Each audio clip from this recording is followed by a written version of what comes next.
Of ઇમ્પીચમેન્ટ જેવું ભયંકર રાજદ્રોહ કર્યો હોય કે મોટા ભ્રષ્ટાચારમાં એમનું નામ સંડોવાયું હોય એવા સંજોગોમાં જ એમને દૂર કરવા પડે છે. એટલે એમને દૂર કરવાનું કામ ઘણું જટિલ છે. આ દૂર કરવા માટે લોકસભા કે રાજ્યસભાની અંદર જે ઠરાવ આવે છે એ ઠરાવ 2/3 બહુમતીથી પસાર કરવો પડે છે. એટલે લગભગ દૂર કરવાનું કામગીરી ખૂબ જટિલ છે. હવે આપણે આગળ ભારતીય ચૂંટણી પંચ જે મહત્ત્વના કાર્યો બજાવે છે એની કેવી કેવી સત્તાઓ રહેલી છે એ સત્તાઓ વિશેની હું વાત કરું તો ભારતીય ચૂંટણી પંચની સૌથી મોટી જવાબદારી સંસદીય અને વિધાનસભાઓના જે મત વિસ્તારો છે એ નક્કી કરવાની છે. આપ સૌ જાણો છો કે ભારતની અંદર લગભગ 543 જેટલા સંસદીય મત વિસ્તારો અને આપણા ગુજરાતમાં એના 26 જેટલા સંસદીય મત વિસ્તારો છે.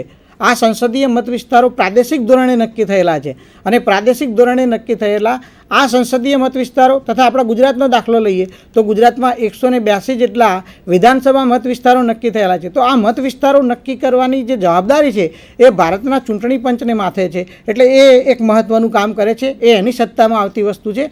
આ ઉપરાંત ઉમેદવારોની વિવિધ લાયકાતો નક્કી કરવી વખતો વખત. આમ તો આપણે જાણીએ છીએ કે લોકસભા અને રાજ્યસભાના સભ્ય થવા માટેની લાયકાતો નિયત થયેલી જ છે, પણ વખતો વખત એમાં સુધારા વધારા કરવામાં આવે તો ચૂંટણી પંચના પરામર્શન વગર એ વસ્તુ કે કરી શકાતી નથી. એટલે એવી મહત્ત્વની જે કામગીરી છે એ કામગીરી બજાવવા માટે ભારતનું ચૂંટણી પંચ પોતાની સત્તાનો ઉપયોગ કરે છે. ત્રીજી મહત્ત્વની વાત હું એ કહીશ કે મતદાર યાદીઓને તૈયાર કરવી. કારણ કે મતદાર યાદીઓ તૈયાર કરવી એ ખૂબ કપરી જવાબદારીનું કામ છે. દુનિયાના મોટા લોકતંત્ર એવા ભારતમાં અંદાજે 60 કરોડથી વધારે મતદારો આ દેશમાં છે અને આપણે જાણીએ છીએ કે મતદારોની સંખ્યા દિવસે દિવસે વધતી જાય છે. શરૂઆતની અંદર આપણે મતદારની વય 21 વર્ષ રાખેલી હતી. 61માં બંધારણીય સુધારાથી આ વયમાં ઘટાડો કરીને 18 વર્ષની કરી દેવામાં આવી અને હવે 18 વર્ષના નાગરિકોને પુખ્ત ગણી અને એમને મતદાનનો અધિકાર આપવામાં આવે છે. તો આપણે પણ દરેક ચૂંટણી વખતે મતદાર યાદીઓને તાજી કરવી, તૈયાર કરવી જરૂરી બને છે. એટલે એ ભગીરથ કાર્ય પણ ભારતનું ચૂંટણી પંચ નિભાવે છે. ચૂંટણી પ્રક્રિયાની જે તારીખ છે એ ખૂબ અગત્યની વસ્તુ છે કે આટલા મોટા રાષ્ટ્રની અંદર ચૂંટણીનું કામ પાર પાડવું એ બહુ અઘરી વસ્તુ છે. કારણ કે આટલી બધી બેઠકોની એકી સાથે ચૂંટણી યોજવી, કાયદો અને વ્યવસ્થાની પરિસ્થિતિને જાળવી રાખવી, એ બધા મહત્ત્વના કાર્યની અંદર એ કાર્યને સમૂહસૂત્રું પાર પાડવું તો એ માટે જુદા જુદા સ્ટેજ પાડી દેવામાં આવે છે અને એ સ્ટેજમાં બેઠકોની સંખ્યા નક્કી કરવામાં આવે છે. એ પ્રમાણે પહેલા સ્ટેજ, બીજા સ્ટેજ, ત્રીજો સ્ટેજ એ રીતે ચૂંટણી કરવામાં આવે છે. તો આ આખી પ્રક્રિયા ખૂબ સરળતાથી અને સરસ રીતે પાર પાડી શકવાની જે સત્તા છે એ પણ માત્ર ને માત્ર ભારતના ચૂંટણી પંચને છે. સાથે સાથે રાષ્ટ્રપતિ તેમજ ઉપરાષ્ટ્રપતિની ચૂંટણી યોજવાની જવાબદારી પણ ભારતના ચૂંટણી પંચ પાસે રહેલી છે. મિત્રો, તમે જાણો જ છો, હમણાં મારા સાથી મિત્ર શાહ સાહેબે બતાવ્યું એ મુજબ ભારતના રાષ્ટ્રપતિની ચૂંટણી ભારતની સંસદના બંને ગૃહો ઉપરાંત ભારતની એકમ રાજ્યના રાજ્યસભાના વિધાન ગૃહો જે છે એ દ્વારા એ ચૂંટણી થાય છે. એટલે સમગ્ર દેશમાં એક જ દિવસે એ ચૂંટણીનું આયોજન કરવામાં આવે છે. આ ઉપરાંત ભારતના ઉપરાષ્ટ્રપતિની ચૂંટણી ભારતની સંસદના બંને ગૃહો એના મતદાર મંડળ તરીકે કામ કરીને એ ચૂંટણી કરવામાં આવે છે. એટલે આ ચૂંટણીની જે જવાબદારી છે એ પણ ભારતનું ચૂંટણી પંચ કરી રહ્યું છે. એટલે એ પણ એની એક મહત્ત્વની સત્તા છે એમ ગણી શકાય. ત્યાર પછીની સત્તાની વાત કરીએ તો સંસદ તેમજ રાજ્યોની જે ધારાસભાઓની ચૂંટણી, આપણા દેશમાં લગભગ રાજ્યોની 28 રાજ્યોની અલગ અલગ વિધાનસભાઓ છે, જેમાં ગુજરાતની વિધાનસભા પણ આવી જાય. અને આમ તો આપણે એવું નક્કી થયેલું છે કે ખર્ચ ઘટાડવા માટે શરૂઆતના તબક્કામાં એકમ રાજ્યોની વિધાનસભાઓની ચૂંટણી અને લોકસભાની ચૂંટણી સાથે યોજવી, પણ વ્યવહારમાં એવું શક્ય બન્યું નથી. ત્યારે એવું બને છે કે લોકસભાની ચૂંટણી સાથે જે રાજ્યોની વિધાનસભાની મુદત પૂરી થતી હોય એમની ચૂંટણી તો યોજી શકાય, પરંતુ ક્યાંક રાજકીય ડખા થયા હોય, સરકારો અસ્થિર થઈ હોય એકમ રાજ્યોની અંદર, તો એવા રાજ્યોના જે વિધાન ગૃહો છે એની ચૂંટણી લોકસભા સાથે યોજી શકાતી નથી, અલગ રીતે યોજવી પડે છે. જ્યારે જેની મુદત પૂરી થાય ત્યારે ત્યાં ચૂંટણી યોજવામાં આવે છે. એટલે એ ચૂંટણી યોજવાનું કામ હવે આપણે ત્યાં તબક્કાવાર થઈ ગયું છે. એટલે આવા તબક્કાવાર ચૂંટણીનું કામગીરી સતત ચૂંટણી પંચના માથે આ જવાબદારી રહે જ છે. ત્યાર પછી કેટલીક વાર એવું પણ થાય બાય ઇલેક્શન, જેને આપણે કહીશું પેટા ચૂંટણી યોજવાની.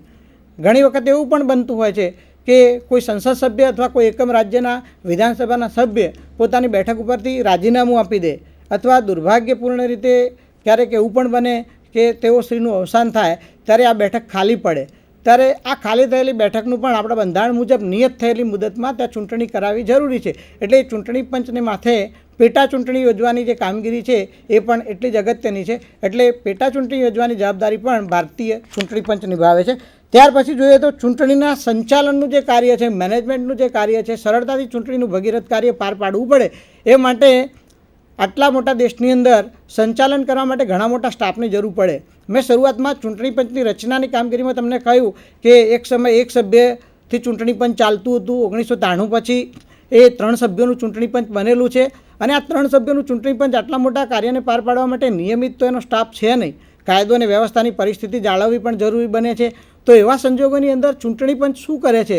તો ચૂંટણી પંચ જાહેરનામા દ્વારા એકમ રાજ્ય સરકારો પાસેથી અને કેન્દ્ર સરકાર પાસેથી પોતાને જરૂરી તમામ સ્ટાફને હસ્તગત કરી શકે છે. એને સીધા જ ચૂંટણી પંચ પોતાના સત્તા ક્ષેત્રમાં લાવી દે છે. એટલે કાયદો અને વ્યવસ્થા જળવાય અને કાર્યવાહી થઈ શકે, સરસ રીતે ચૂંટણીનું આયોજન કરી શકાય એ માટે બધા કર્મચારીઓને તે આયોજનબદ્ધ રીતે ગોઠવી શકે છે. આ માટે એકમ રાજ્યોમાં રાજ્ય ચૂંટણી પંચનું નિયુક્તિ કરવામાં આવે છે. ગુજરાતની અંદર પણ આપણે જોઈએ તો ગુજરાતનું રાજ્ય ચૂંટણી પંચ એ ભારતીય ચૂંટણી પંચના સીધી દેખરેખ હેઠળ કાર્ય કરે છે. આ રાજ્ય ચૂંટણી પંચના અંડરની અંદર દરેક જિલ્લામાં જે તે જિલ્લાના કલેક્ટર છે એ જિલ્લા ચૂંટણી અધિકારી ગણાય છે, જેને આપણે ડિસ્ટ્રિક્ટ રિટર્નિંગ ઓફિસર તરીકે ગણીશું. તો ડિસ્ટ્રિક્ટ રિટર્નિંગ ઓફિસર એ એમના જિલ્લામાં આવતી સંસદની કે રાજ્ય વિધાનસભાની ચૂંટણીઓની જવાબદારી સંભાળે છે અને એમના અંડરમાં રિટર્નિંગ ઓફિસરમાં આપણે પ્રાંત અધિકારી કક્ષાના જે અધિકારીઓ હોય છે એ કામગીરી બજાવે છે. આ ઉપરાંત એ સિવાય ખાસ કરીને ફિલ્ડ સ્ટાફમાં જે કહી શકાય એવી અગત્યની જવાબદારી નિભાવતા પ્રિસાઇડિંગ ઓફિસરોની નિયુક્ત કરવાની જવાબદારી પણ ભારતીય ચૂંટણી પંચ સંભાળે છે અને એ પોતાના વિવિધ લેવલોથી આ જવાબદારી સંભાળતું હોય છે કે મતદાન મથક, આ દેશની અંદર લગભગ 8 લાખ જેટલા મતદાન મથકો છે અને 8 લાખ મતદાન મથકો ઉપર દરેક મતદાન મથક ઉપર મતદાન મથકના પ્રમુખ અધિકારીની નિયુક્ત કરવી, પ્રમુખ અધિકારીને ચૂંટણીનું કાર્ય સરળતાથી સંચાલિત કરી શકાય એ માટે ચૂંટણીનો સ્ટાફ પૂરો પાડવો. આ ઉપરાંત કાયદો અને વ્યવસ્થાની પરિસ્થિતિ જળવાય, કારણ કે તટસ્થ ચૂંટણીઓ થાય, સ્વતંત્રપણે મતદાર મતકુટી સુધી જઈને પોતાનું મતદાન કરી શકે અને પોતાની પસંદગીના જ ઉમેદવારને મત આપી શકે એ માટે એ સ્વતંત્ર રહી શકે, એના ઉપર કોઈપણ પ્રકારનું દાબ દબાણ આવે નહીં એ જોવાની જવાબદારી પણ ચૂંટણી પંચની રહે છે. એટલે એ માટે પોલીસ, લશ્કરી દળો, અર્ધલશ્કરી દળોનું સુંદર આયોજન કરીને સમગ્ર ચૂંટણીનું જે કાર્ય છે એ પાર પાડવા માટે જરૂરી સ્ટાફ એ ઉપલબ્ધ કરાવવાની એની જવાબદારી રહે છે, પોતાની સત્તા રહે છે. આ ઉપરાંત બીજી એક મહત્ત્વની બાબત એ છે કે ચૂંટણી સંબંધિત વિવાદો ઘણી વખત ઉપસ્થિત થઈ જતા હોય છે. ઘણી વખતે કોઈ ઉમેદવારને ચૂંટણીના પરિણામથી સંતોષ ના હોય તો આ માટે એવા લોકોની અરજોને સાંભળવાની, કોઈ ડિસ્પ્યુટ ઊભા થયા હોય તો એને સોલ્વ કરવાની આ બધી જવાબદારી પણ ભારતીય ચૂંટણી પંચ નિભાવે છે. જોકે 1978 પછી એક વ્યવસ્થા એ પણ કરી છે કે કેટલાક વિવાદિત કેસોમાં રાજ્ય જે છે એની જે હાઈકોર્ટો છે, હાઈકોર્ટમાં એ ઉમેદવાર પોતે જઈ શકે છે જેને અસંતોષ ચૂંટણીની કામગીરી સાથે થયો હોય તો ત્યાં હાઈકોર્ટના માધ્યમ દ્વારા પણ આવા પ્રશ્નોનું નિરાકરણ લાવી શકે છે. પણ ઓવરઓલ ઓથોરિટી તરીકે આપણે તો ભારતીય ચૂંટણી પંચ એ ચૂંટણીને લગતા જે વિવાદો છે એનું નિવારણ કરવાનું સુંદર કામગીરી બજાવી રહી છે. હવે ત્યાર પછીની બીજી કેટલીક મહત્ત્વની જવાબદારી વિશે વાત કરીએ તો ખાસ કરીને ભારતીય ચૂંટણી પંચ જે અગત્યના કામો કરે છે એમાંનું એક કામ એ છે કે ચૂંટણીના માટે જે રાજકીય પક્ષો હોય છે એ રાજકીય પક્ષોને માન્યતા આપવાનું કાર્ય એ કરે છે. આપણે જાણીએ છીએ કે રાજકીય પક્ષોમાં રાષ્ટ્રીય રાજકીય પક્ષ, પ્રાદેશિક પક્ષ, અન્ય પક્ષો અને અપક્ષોનો સમાવેશ થાય છે. હવે રાષ્ટ્રીય રાજકીય પક્ષમાં એવા પક્ષોનો આપણે સમાવેશ કરીશું કે જે પક્ષનો દેખાવ 4 રાજ્યોમાં જરૂરી ચૂંટણી પંચે નિયત કરેલા જરૂરી ટકાવારી જેટલા મતો એ પ્રાપ્ત કરતો હોય તો એવા રાજકીય પક્ષને રાષ્ટ્રીય રાજકીય પક્ષ તરીકે આપણે ઓળખીએ છીએ. જે પક્ષોનો દેખાવ માત્ર એકમ રાજ્યો પૂરતો મર્યાદિત રહેતો હોય એવા રાજકીય પક્ષોને આપણે પ્રાદેશિક પક્ષો તરીકે ઓળખીએ છીએ અને પ્રાદેશિક સ્તર કરતાં માત્ર અમુક પ્રદેશો પૂરતો જે પક્ષોનો દેખાવ રહેતો હોય છે કે એ દેખાવમાં એ પોતે પોતપોતાનું પરફોર્મન્સ કરતા હોય છે એવા કેટલાક અન્ય પક્ષો હોય છે અને કોઈ એકે પક્ષમાં ના હોય એને આપણે અપક્ષ તરીકે ઓળખીએ છીએ. આ બધા પક્ષોનું પક્ષ તરીકે નોંધણી કરવી, એમને એમના પક્ષની માન્યતા આપવી અથવા તો જરૂર સમયે એમની માન્યતા રદ કરવી, આવી બધી જે મહત્ત્વની કામગીરી છે એ ભારતીય ચૂંટણી પંચ નિભાવે છે. આ ઉપરાંત સંસદીય અને વિધાનસભાની અંદર આવતી જે ચૂંટણીઓ છે એમાં કામ કરતા જે રાજકીય પક્ષો છે એ રાજકીય પક્ષોને જુદા જુદા પ્રતીકો હોય છે, એ એમની પ્રતીકોની ફાળવણી કરવાની જે જવાબદારી છે એ પણ ભારતીય ચૂંટણી પંચ નિભાવે છે. કયા રાજકીય પક્ષને કયું પ્રતીક આપવું, કારણ કે પ્રતીક એ રાજકીય પક્ષ માટે મહત્ત્વની વસ્તુ છે, કારણ કે રાજકીય પક્ષ પોતે પોતાનું પરફોર્મન્સ આ પ્રતીકના માધ્યમથી કરે છે. એટલે પ્રતીકોમાં પણ ડિસ્પ્યુટ ઊભો થાય છે. દાખલા તરીકે ઘણી વખતે એવું પણ બને કે એક રાજકીય પક્ષનું વિભાજન થાય એક કરતાં વધુ જૂથોમાં, તો દરેક જૂથ એ રાજકીય પક્ષનું પોતાનું પ્રતીક ઈચ્છતું હોય છે, ત્યારે એ સમયે ઊભા થતા ડિસ્પ્યુટનો નિકાલ કરવા માટે પણ એ પોતે મહત્ત્વની કામગીરી કરે છે. સાથે સાથ ચૂંટણી ખર્ચની જે મર્યાદાની હું વાત કરું તો ચૂંટણી ખર્ચ માટે આદર્શ આચારસંહિતા ઘડી કાઢેલી છે અને એ માટે ઉમેદવારોએ કેટલો ચૂંટણી ખર્ચ કરવો એ ચૂંટણી પંચ વખત નક્કી કરે છે. એટલે એના ઉપર પણ એ પોતે ધ્યાન રાખે છે. મતદારોને ચૂંટણી વિષયક રાજકીય પ્રશિક્ષણ આપવું એ પણ ચૂંટણી પંચ એક મહત્ત્વની કામગીરી દ્વારા કરી રહ્યું છે. આપણે જોઈએ છીએ કે ભારતની અંદર ખાસ કરીને એવું જોવા મળે છે કે મતદાનની જે ટકાવારી છે એ જોઈએ એટલા પ્રમાણમાં થતી નથી, કારણ કે મતદારો મતદાન કરવા જતા નથી.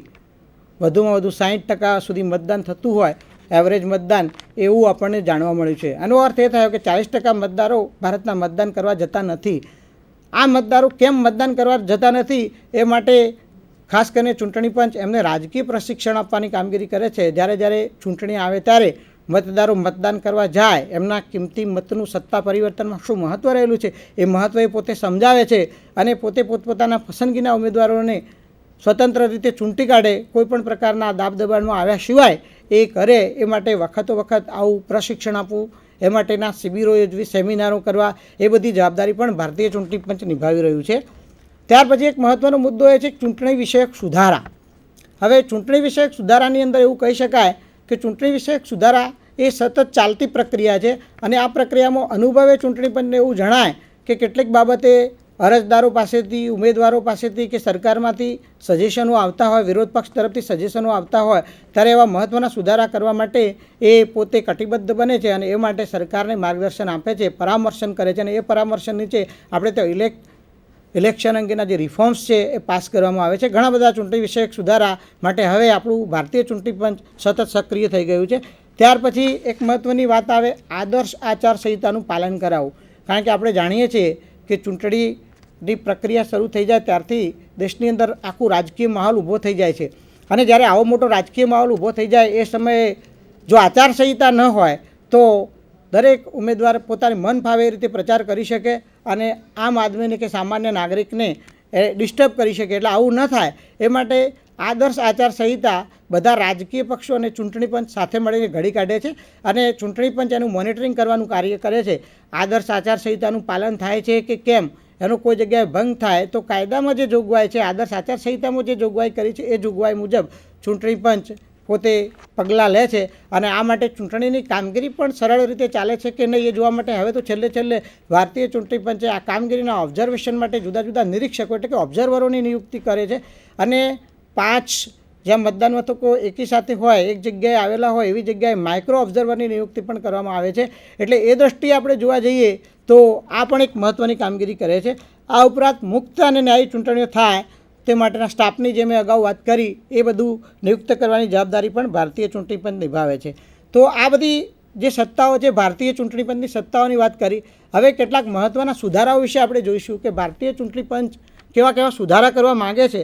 તો એ માટેના કેટલાક સુધારાની વાત કરું તો પહેલો સુધારો એવો કરવાની જરૂર છે કે ઉમેદવારોની સંખ્યાને નિયંત્રિત કરવી. આપણે જાણીએ છીએ કે આપણે ત્યાં એવી કોઈ જોગવાઈ નથી કે રાજ્યોની વિધાનસભાની ચૂંટણીની અંદર કે લોકસભાની ચૂંટણીની અંદર વધુમાં વધુ કેટલા ઉમેદવારો ભાગ લઈ શકે એવો કોઈ નિયમ નથી અને આ નિયમ નથી. એના પરિણામ સ્વરૂપે એવું પણ બને છે કે ઘણી વખતે ઘણા બધા ઉમેદવારો ઉમેદવારી નોંધાવે છે.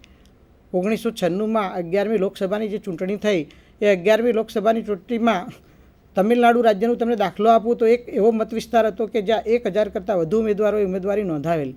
ત્યારે ચૂંટણીનું જે કામ કરવાનું બહુ કઠિન બની જાય છે ચૂંટણી પંચ માટે. ત્યારે એક એવા સુધારા કરવાની આપણે ત્યાં જરૂર છે કે ચૂંટણીમાં જે ઉમેદવારોની જે સંખ્યા છે એ કેટલી રાખવી, વધુમાં વધુ એ અંગેનો સુધારો લાવવા માટેની ખાસ જરૂર છે.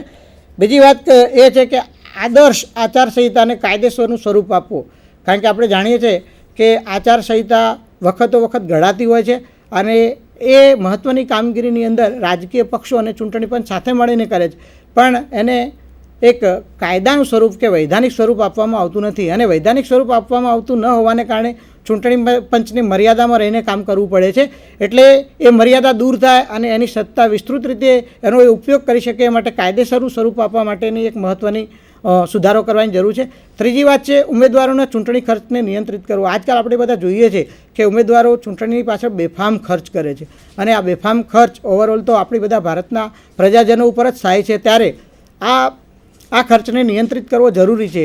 એટલે એ માટે ખર્ચ એ લોકસભાનો ઉમેદવાર કેટલો ખર્ચ કરી શકે, રાજ્યસભાનો ઉમેદવાર કેટલો, એ માટે છેલ્લે થયેલી જે મહત્ત્વની સુધારા છે એમાં એ સુધારાને પણ આપણે સ્થાન આપ્યું છે કે લોકસભાનો ઉમેદવાર આટલો ખર્ચ કરી શકશે, રાજ્યસભાનો, અને એ માટે રોજે રોજ એના હિસાબો જોવામાં આવે છે.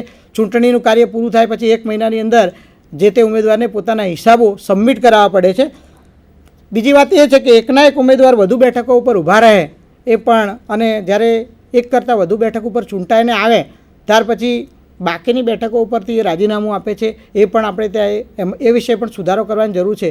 કેટલાક મહત્ત્વના રાજકીય પક્ષના મહત્ત્વના ઉમેદવારો, મહત્ત્વના એમના નેતાઓ એક કરતાં વધુ બેઠકે ઉમેદવારી નોંધાવે છે, ખાસ કરીને લોકસભા અને રાજ્યસભામાં, અને એ વધુ બેઠકો ઉપર જીતે છે ત્યારે એમની પસંદગીની બેઠકના ઉમેદવાર તરીકે એ ચાલુ રહે છે અને બાકીની બેઠક ઉપરથી રાજીનામું આપે છે. કાં તો ગાંધીનગરની બેઠક ઉપરથી રાજીનામું થતું હોય, કાં તો લખનૌની બેઠક ઉપરથી રાજીનામું આવતું હોય, કાં તો દિલ્હીના કોઈ બેઠક ઉપરથી રાજીનામું થતું હોય, ત્યારે ઘણી વખતે એ જગ્યાએ ફરીથી ચૂંટણી બાય ઇલેક્શન કરાવવું પડે છે અને ફરીથી ખર્ચ કરવો પડે છે. એટલે આવું ના થાય એ પણ એક જરૂરી છે. સાથે સાથે આપણે એવું પણ જોઈએ છીએ કે ગુનેગારો પણ ચૂંટણીમાં ઉમેદવારી નોંધાવે છે, એ માટે પણ ચોક્કસ આપણે ત્યાં કાયદો નથી. ઘણી વખતે આપણે છાપામાં એવું પણ વાંચીએ છીએ કે જેલમાં ઉમેદવાર હોય અને એ ચૂંટણી જીતી જતા હોય, ત્યારે લોકતંત્ર માટે આ વસ્તુ કલંક સમાન ગણાવી શકાય. એટલે આવું કલંક આપણા સિર પર ના રહે એ માટે ખાસ કરીને ગુનેગારો ચૂંટણીમાં ના ઊભા રહે એ અંગે પણ ચોક્કસ આચારસંહિતા ઘડી કાઢવાની જરૂર છે. હમણાં એક આપણા દેશમાં એક વાત એ આવી કે મતદારો સમક્ષ ઘણી વખતે એકના એક ઉમેદવારો રિપીટ થતા હોય છે.